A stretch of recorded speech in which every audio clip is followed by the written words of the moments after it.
Pues sí, gente, al final no he podido evitarlo.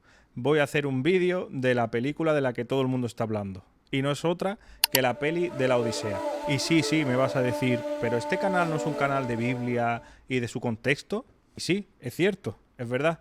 Pero, ¿y si te dijera que a través de la historia de Odiseo podemos hacer una comparación antropológica del ser humano muy similar a las historias bíblicas?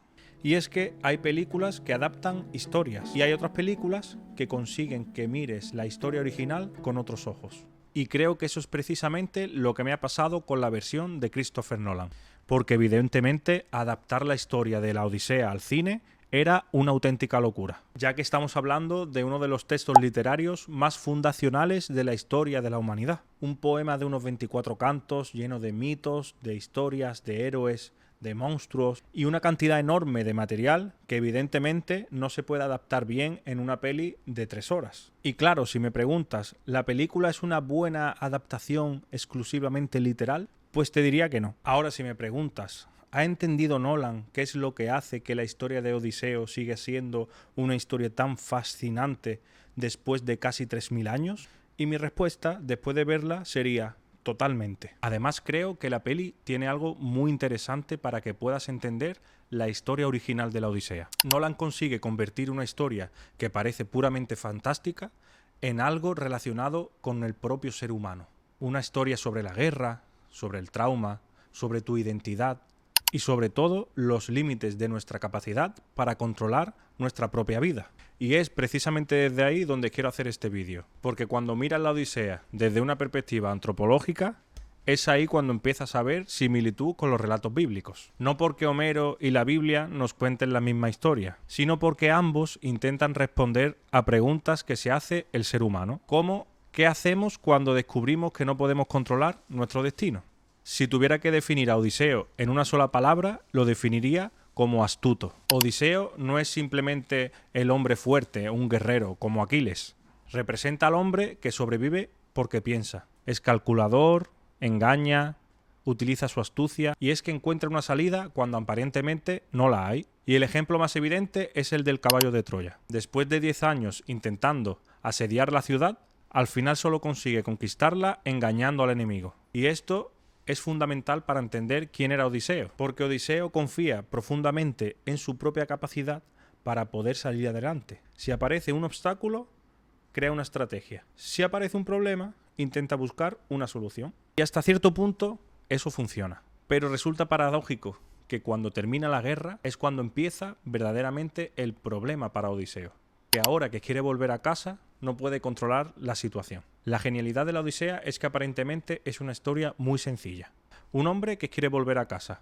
Eso es todo. Quiere regresar a Ítaca, su ciudad, y volver con su mujer, Penélope, y con su hijo, Telémaco. Pero el viaje, que debería durar relativamente poco, se convierte en una odisea, de ahí su nombre, que dura hasta 10 años. En esos 10 años resulta que Odiseo se choca continuamente con problemas que no puede resolver. El mar, los dioses, los monstruos, las tentaciones, la muerte de sus amigos y sobre todo el tiempo que pierde hasta llegar a casa. Y esto es una verdad trascendental del ser humano, ya que constantemente intentamos mantener el control. Y es que a ti no te ha pasado creer tener un plan perfecto, pero que llegue una tormenta repentina y lo cambie todo. La Odisea, en cierto modo, es una historia que cuenta precisamente ese descubrimiento. Por eso creo que el mar y la tormenta es algo tan importante, ya que el mar en la literatura antigua no es simplemente un paisaje, es un espacio de incertidumbre. En tierra firme puedes construir, hacer murallas, construir tu hogar, cultivar. Sin embargo, el mar es un lugar inhóspito en el que todo puede ocurrir. Y ahí tenemos quizás una imagen perfecta de la condición humana.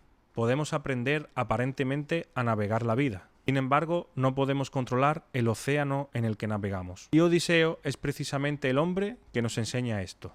Él podrá usar su inteligencia, tomar decisiones y ser astuto, pero al final siempre va a haber cosas de las que se le escape totalmente el control. Ahora pensemos en el relato de Jonás. Dios le dice que vaya a Nínive y él hace justamente lo contrario. Así que de nuevo tenemos el mar, una tormenta, un barco y una voluntad humana que intenta escapar de algo que trasciende. Así que de nuevo el mar se convierte en ese lugar en el que el ser humano descubre que no tiene tanto control como pensaba. Esto no significa que la Biblia esté contando una versión diferente de la Odisea. Más bien, ambas historias están utilizando una misma imagen para hablar de una experiencia humana similar.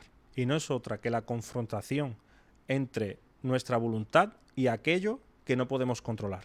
Y ahora pensemos en un personaje bíblico que lleva esta situación al extremo. Y este no es otro que Job. La historia de Job es la de un hombre que lo ha hecho básicamente todo bien. Tiene buena familia, tiene riqueza, tiene un buen trabajo y es un hombre que tiene una vida muy ordenada. Pero de repente todo se derrumba. Y Job no pide una explicación simple. Él quiere saber por qué. Quiere una explicación, quiere comprender. Y esto de nuevo es algo muy humano. Porque si puedo comprender cómo ha ocurrido, quizá vuelva a tener de nuevo ese aparente control. No a una explicación completa del sufrimiento, sino al reconocimiento de que la realidad es mucho más grande que nuestra capacidad para comprenderla. Y esto quizás es una de las mayores ilusiones del ser humano. Creer que si comprendo suficientemente bien el mundo, podré controlarlo. Aparentemente, la ciencia, la tecnología, la planificación, el orden, el trabajo, todas esas cosas aumentan enormemente nuestro poder. Sin embargo, ninguna de ellas elimina nuestra vulnerabilidad. Y es que quizás no hemos entendido bien la historia de la Odisea. Quizás el objetivo de Odiseo no es simplemente llegar hacia un lugar, es comprender quién es realmente.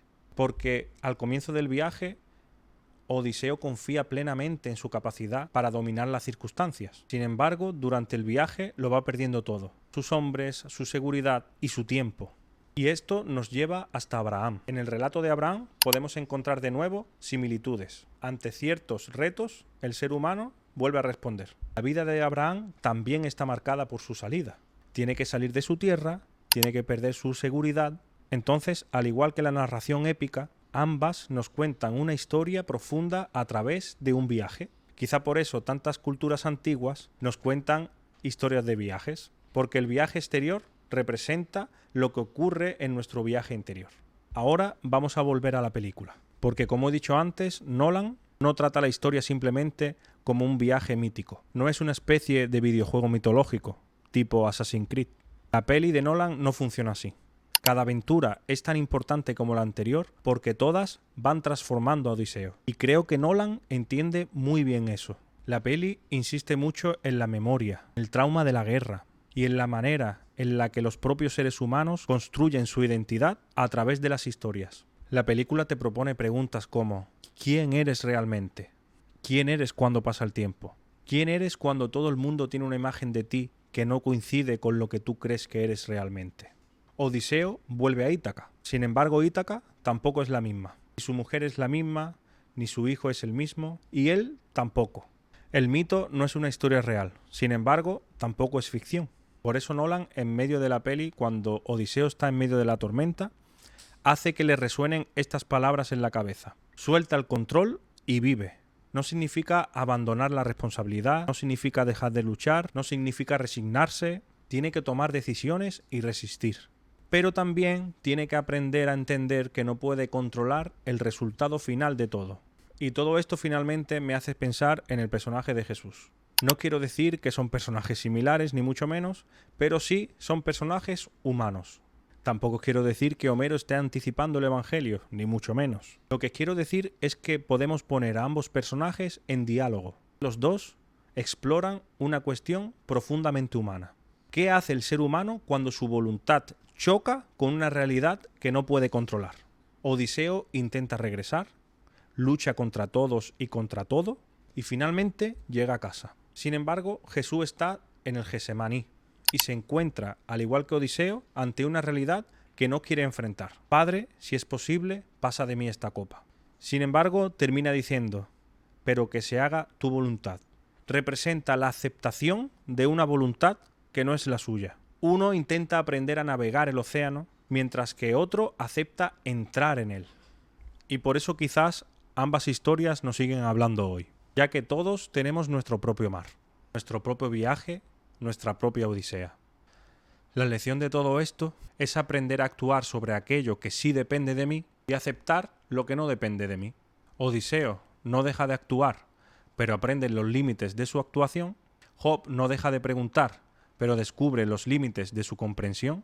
Jonás intenta huir, pero descubre los límites de su camino. Jesús dice, no se haga mi voluntad, sino la tuya. Cuando salí de ver la película de la Odisea de Christopher Nolan, no me llevé solamente una historia griega, me llevé una pregunta.